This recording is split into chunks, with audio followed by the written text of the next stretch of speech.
Hello everyone, welcome to Divya education. आज है 27 जुलाई और 27 जुलाई से रिलेटेड हमारे जितने भी करेंट अफेयर्स के क्वेश्चन बन सकते हैं जो कि हमारे प्रत्येक एग्जाम के लिए इम्पॉर्टेंट है, उन सभी को हम लोग इस वीडियो में सॉल्व करेंगे। यहाँ पे हम द हिंदू, दैनिक जागरण, पीआईबी और भी जो अदर न्यूज़पेपर्स होते हैं जिनमें जो भी करेंट अपडेट रहता है जो कि हमारे किसी भी एग्जाम के लिए इम्पॉर्टेंट होता है, उन सभी को हम लोग यहाँ पे सॉल्व करने की कोशिश करेंगे। ठीक है। सो यदि हम बात करते हैं कल के अभ्यास प्रश्न की, तो इसमें पूछा गया था, संयुक्त राष्ट्र ने हाल ही में विश्व में खाद्य सुरक्षा एवं पोषण स्थिति रिपोर्ट 2020 जारी की है। इस रिपोर्ट के संदर्भ में निम्न कथनों पर विचार करें। ठीक है। तो यहाँ पे हमारा पहला कथन था कि भारत में कुपोषित लोगों की संख्या में वृद्धि हुई है। जो हमारा स्टेटमेंट है उसको प्लीज ध्यान से सुनिएगा आप लोग। तो यहाँ पे पहला स्टेटमेंट क्या कह रहा था कि भारत में कुपोषित लोगों की संख्या में वृद्धि हुई है, और दूसरा स्टेटमेंट हमारा कह रहा था कि एशिया में भूखों की संख्या सबसे ज़्यादा। ठीक है।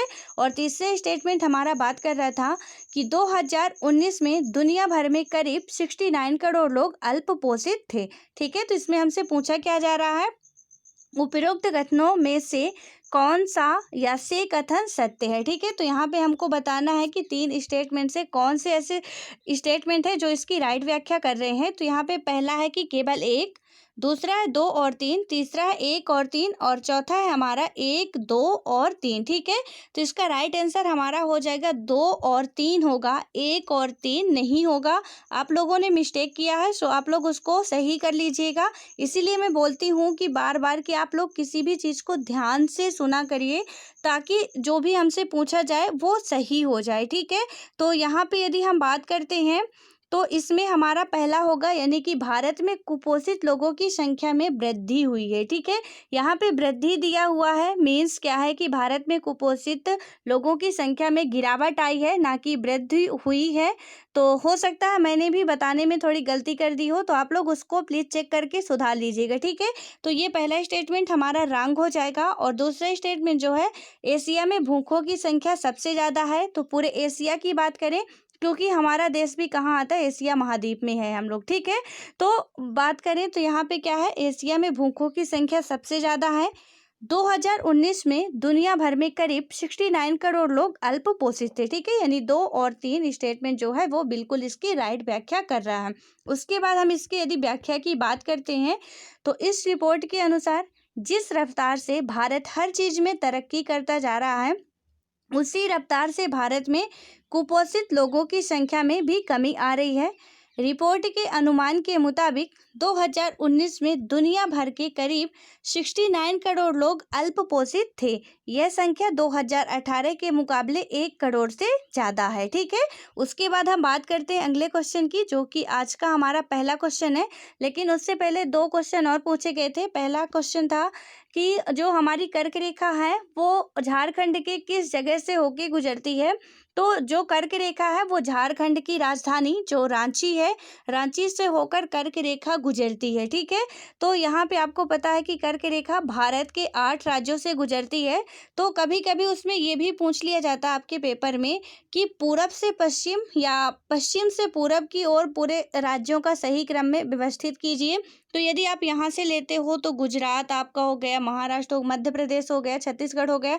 इधर से लेते हो आप तो इधर के राज्य जितने भी है उनको शामिल करोगे। ठीक है। यहाँ पे जो हमारा झारखंड आता है तो झारखंड के क्या है, और क्वेश्चन ये भी पूछा जाता है, आप बिल्कुल नोट कर लीजिएगा कि ऐसे नहीं पूछा जाएगा, वहाँ पे रांची दे दिया जाएगा झारखंड के स्थान पे, क्योंकि रांची से ही, झारखंड के रांची से ही निकलती है। ठीक है। तो वहाँ पे आप लोग इसको याद रखिएगा कि झारखंड के किस जगह से निकलती है, तो रांची से निकलती है। उसके बाद बात करें तो एक और क्वेश्चन था कि प्रेजेंट टाइम में हमारे देश में कितने सरकारी बैंक हैं। ठीक है। तो पहले आपको पता था 2017 तक 27 बैंक थे, उसके बाद कुछ बैंकों को मर्ज किया गया तो 18 हुए, और हाल फिलहाल में मर्ज किया गया कुछ बैंकों को और, यानी कि 10 बैंकों को और इकट्ठा करके क्या बना दिया गया है, 4 बैंक बनाए गए थे, जिनमें से अब कुल कितने बैंक बचे हैं हमारे, तो कुल बैंकों की बात करें तो कुल 12 बैंक है। ठीक है। जो कि सरकारी बैंक है।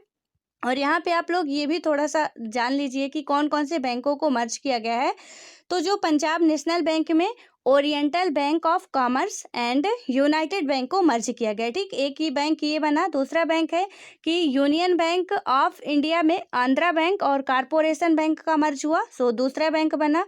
देन तीसरा बैंक हमारा आता है इलाहाबाद में इंडियन बैंक का मर्ज किया गया। ठीक है, और उसके बाद जो चौथा सबसे बड़ा बैंक फिर बनाया गया है केनरा बैंक का, किसमें, सिंडिकेट बैंक में विलय कर दिया गया है। ठीक है, तो ये बैंक के नाम भी आपको याद रखने हैं। उसके बाद हम बात करते हैं अब अपने जो क्वेश्चन में, तो यहाँ पे पूछा गया है कि भारत में किस तिथि से उपभोक्ता संरक्षण अधिनियम 2019 जारी किया गया है या लागू किया जाएगा। तो यहाँ पे हमारा पहला है कि 1 जुलाई 2020 से, दूसरा है 20 जुलाई 2020 से, तीसरा है 1 अगस्त 2020 से, और चौथा है हमारा 1 जनवरी 2021। ठीक है, तो यहाँ पे हमारा राइट आंसर हो जाएगा 20 जुलाई 2020 से जो उपभोक्ता संरक्षण अधिनियम 2019 है वो लागू किया जाएगा। इसमें यदि हम व्याख्या की बात करें इसके, तो भारत में 20 जुलाई से उपभोक्ता संरक्षण अधिनियम 2019 यानी कि कंज्यूमर प्रोटेक्शन एक्ट 2019 को लागू कर दिया गया। नए कानून में ने उपभोक्ता संरक्षण अधिनियम 1986 की जगह ली है। यह कानून ग्राहकों के साथ होने वाले धोखाधड़ी को रोकने के उद्देश्य से लाया गया। ठीक है, जो भी हमको बहकाया जाता था कि मतलब कोई भी प्रोडक्ट यदि उसका कोई भी प्रोडक्टिव काम नहीं है लेकिन फिर भी इतना बढ़ा चढ़ा के बताया जाता था, सो इसकी बहुत सारी जो भी कुछ गाइडलाइंस जारी की गई हैं कि यदि कोई भी इसका प्रचार करता है बिना इसके तथ्य की जांच की हुई है तो उनके खिलाफ 10 लाख रुपए का जुर्माना लगेगा और 1 से 2 साल तक की उनको जेल भी हो सकती है। कोई भी सेलिब्रिटी हो गए या कोई भी प्लेयर है जो कि आप देखते हो कि ज़्यादातर इन्हीं से प्रचार करवाया जाता है और इनको अच्छी खासी रकम भी दी जाती है।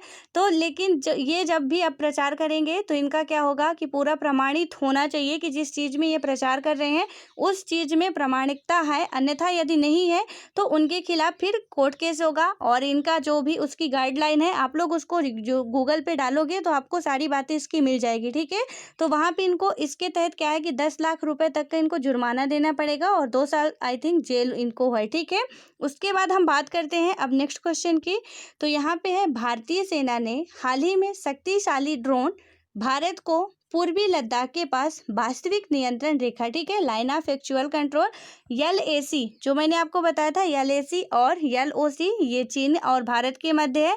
LOC भारत और पाकिस्तान के मध्य एक काल्पनिक रेखा, ठीक है, कोई रेखा खींची नहीं गई है, एक काल्पनिक रेखा मान ली गई है कि इतने से आप नहीं आओगे इधर, उतने से इधर आगे हम नहीं जाएंगे। ठीक है, पर क्या हुआ है कि निगरानी के लिए रखा है इस ड्रोन को विकसित किया है। ठीक है, जो ये ड्रोन रखा गया है निगरानी के लिए, तो इस ड्रोन को विकसित किसने किया है, तो हमारा पहला है रक्षा अनुसंधान एवं विकास संस्थान यानी कि DRDO ने, दूसरा है हिंदुस्तान एरोनॉटिक्स लिमिटेड यानी कि HAL ने, और तीसरा है हमारा लार्सन एंड टूब्रो लिमिटेड यानी कि L&T ने, और हमारा चौथा है रिलायंस डिफेंस लिमिटेड ने। ठीक है, तो इसका राइट आंसर हमारा हो जाएगा रक्षा अनुसंधान एवं विकास संस्थान यानी कि DRDO ने विकसित किया है। उसके बाद इसकी व्याख्या की बात करें यदि हम, तो भारत ड्रोन DRDO के चंडीगढ़ स्थित प्रयोगशाला में विकसित किए गए हैं। भारत सीरीज के ड्रोन दुनिया के सबसे चालाक, मुस्तैद, फुर्तीला और हल्के सर्विलांस ड्रोनों में से एक है।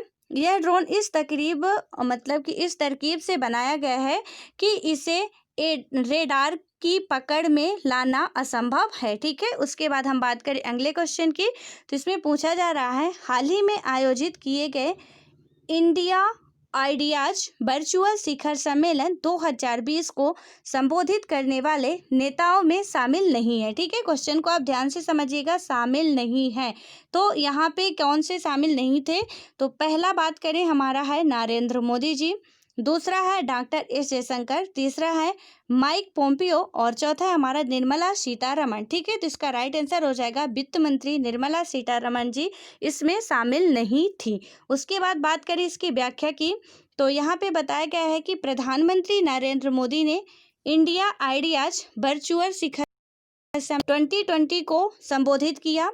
इस सम्मेलन का आयोजन अमेरिका भारत व्यापार परिषद भारत व्यापार परिषद ने 21 से 22 जुलाई को किया था। परिषद के गठन की 45वीं वर्षगांठ के उपलक्ष्य में इसका आयोजन किया गया था। इस वर्ष के इंडिया आइडिया शिखर सम्मेलन का विषय बेहतर भविष्य का निर्माण था। ठीक है, यानी कि बिल्डिंग ए बेटर फ्यूचर। तो यहाँ पे इसकी थीम भी आप याद रखना कि जो इंडिया आइडिया शिखर सम्मेलन की थीम थी वो क्या थी, बेहतर भविष्य का निर्माण, यानी कि बिल्डिंग ए बेटर फ्यूचर। ठीक है, उसके बाद बात करें हम नेक्स्ट क्वेश्चन की, जो कि हमारा अगला क्वेश्चन है। तो इसमें पूछा जा रहा है, प्रधानमंत्री ने जल जीवन मिशन के तहत मणिपुर जल आपूर्ति परियोजना की आधारशिला रखी है। सरकार ने ग्रामीण भारत के हर घर में पेयजल उपलब्ध कराने का लक्ष्य रखा है। ठीक है, तो यहाँ पे हमारा पहला है कि 2024 तक या 2025 तक या 2026 तक या 2027 तक। ठीक है, तो इसका राइट आंसर हमारा हो जाएगा 2024 तक। उसके बाद बात करें इसकी व्याख्या की, तो यहाँ पे बताया जा रहा है, प्रधानमंत्री नरेंद्र मोदी ने 23 जुलाई को वीडियो कॉन्फ्रेंस के जरिए मणिपुर जल आपूर्ति परियोजना की आधारशिला रखी। यह परियोजना केंद्र सरकार द्वारा शुरू की गई जल जीवन मिशन के तहत पूरा किया जाएगा। सरकार ने मणिपुर के 1185 बस्तियों में पीने का पानी उपलब्ध कराने के लिए जल जीवन मिशन के तहत 3000 करोड़ धन उपलब्ध कराया है। इन बस्तियों में 1.42 लाख से अधिक घर हैं। ठीक है, उसके बाद बात करें हम नेक्स्ट क्वेश्चन की, तो यहाँ पे पूछा जा रहा है, भारत ने हाल ही में स्वदेश विकसित ध्रुवस्त्र का सफलतापूर्वक परीक्षण किया है। ध्रुवस्त्र के परीक्षण के संदर्भ में निम्न कथनों पर विचार कीजिए। ठीक है, तो यहाँ पे पहला स्टेटमेंट हमारा है कि ध्रुवस्त्र एक प्रकार की आधुनिक पनडुब्बी है। दूसरा स्टेटमेंट हमारा कहता है कि इसे रक्षा अनुसंधान जो भी हमारा DRDO ने विकसित किया है। और तीसरा है हमारा कि यह रूस से लिए गए पनडुब्बी का अपग्रेडेड वर्जन है। ठीक है, तो यहाँ पे हमारा पूछा जा रहा है हमसे कि उपरोक्त कथनों में से कौन सा या से कथन सत्य है। तो पहला है केवल 2, दूसरा है 1 और 2, तीसरा है हमारा 1 और 3 और चौथा है हमारा 1, 2 और 3। ठीक है, तो इसका राइट आंसर हमारा हो जाएगा केवल और केवल 2। यानी कि इसमें बात करें यदि हम इसकी व्याख्या की, तो यहाँ पे बताया गया है कि Dhruvastra helicopter launch anti tank guided missile यानी कि ATGM है। ठीक है, वो पनडुब्बी नहीं है, वो क्या है, helicopter launch anti tank guided missile है। इसे रक्षा अनुसंधान और विकास संगठन यानी कि DRDO ने विकसित किया है। यह दुनिया के सबसे उन्नत एंटी टैंक हथियारों में से एक है। भारत ने 22 जुलाई को इसका सफलतापूर्वक परीक्षण किया था।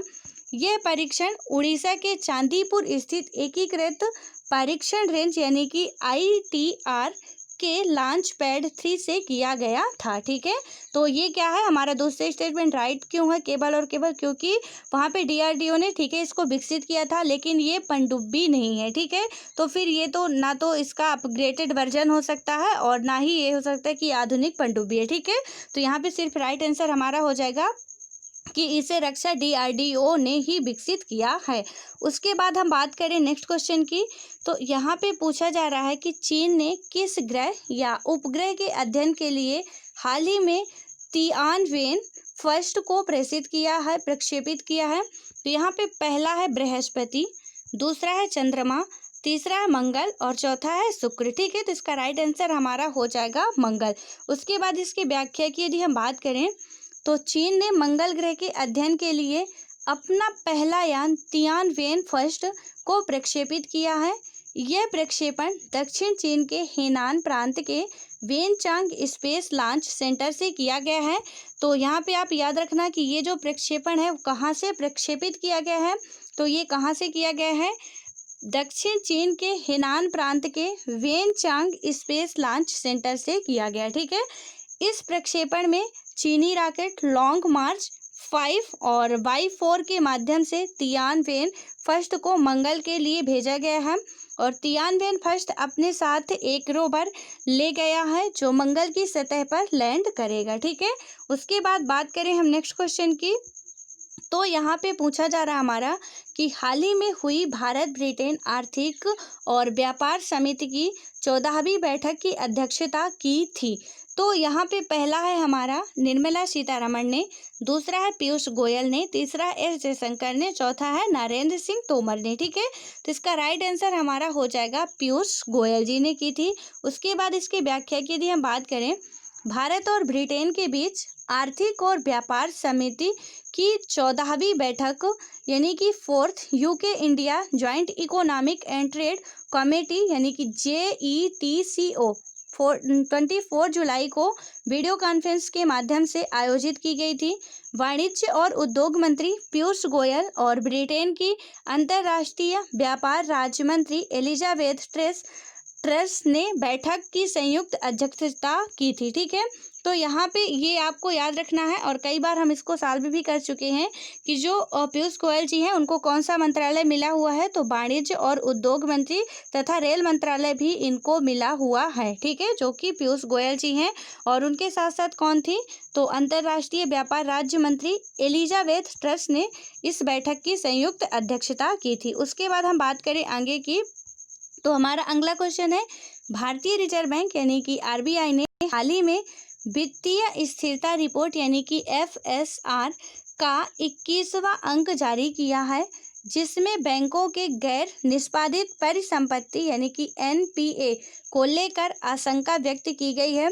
इस रिपोर्ट के अनुसार मार्च 2020 में बैंकों का NPA था, तो यहाँ पे पहला है हमारा कि 8.5%, दूसरे में है 9% या 10.5%। ठीक है, तो इसका राइट आंसर हमारा हो जाएगा 8.5%। उसके बाद हम बात करें इसकी व्याख्या की, तो RBI ने आशंका जताई है कि बैंक का गैर निष्पादित परिसंपत्ति, ठीक है, यानी कि NPA मार्च 2021 तक बढ़कर 12.5% हो सकता है। मार्च 2020 में बैंकों का NPA 8.5% पर था। ठीक है, तो यहाँ पे एक और यहाँ पे बनता है, क्वेश्चन बन सकता है कि RBI की स्थापना कब हुई थी, तो RBI की स्थापना 1 अप्रैल 1935 को हुई थी। ठीक है, जो कि भारत शासन अधिनियम 1935 जो 1935 का हमारा एक्ट आया था, उसी के तहत RBI की भी स्थापना की गई थी। उसके बाद हम बात करें अगले क्वेश्चन की, तो जो कि आज का हमारा अभ्यास प्रश्न है, काकरापार परमाणु बिजली संयंत्र के तीसरे रिएक्टर यानी कि KAPP3 की शुरुआत हाल ही में हुई है। इस बिजली संयंत्र के संदर्भ में निम्न कथनों में से कौन सा या से कथन सत्य है। ठीक है, तो पहला है हमारा कि इस रिएक्टर की क्षमता 700 मेगावाट है। दूसरा है हमारा कि यह तमिलनाडु स्थित कल्पक्कम परमाणु ऊर्जा संयंत्र का हिस्सा है। तीसरा हमारा है कि इसका विकास nuclear power corporation of India यानी कि NPCIL ने विकसित किया। ठीक है, ये तीनों ही स्टेटमेंट आप ध्यान से पढ़िएगा, उसके बाद ही इसका आंसर देने की कोशिश कीजिएगा। यहाँ पे हमारा पहला है कि केवल 1, दूसरा है केवल 2, तीसरा है 1 और 3 और चौथा है हमारा 1, 2 और 3। ठीक है, तो इसका राइट आंसर आपको बताना है कि कौन कौन से स्टेटमेंट है जो इसकी राइट व्याख्या कर रहे हैं, और हम लोग इसको 1 से 2 बार इस क्वेश्चन को अच्छे तरीके से सॉल्व कर चुके हैं। सो आप लोग जो भी रेगुलर वीडियो देख रहे हो, तो ज़्यादा से ज़्यादा लोग आप लोग आंसर देने की ज़रूर कोशिश कीजिएगा और थोड़ा इसको अच्छे से समझ के आंसर दीजिएगा। ठीक है, सो मिलते हैं नेक्स्ट वीडियो में, तब तक के लिए bye bye, all the best.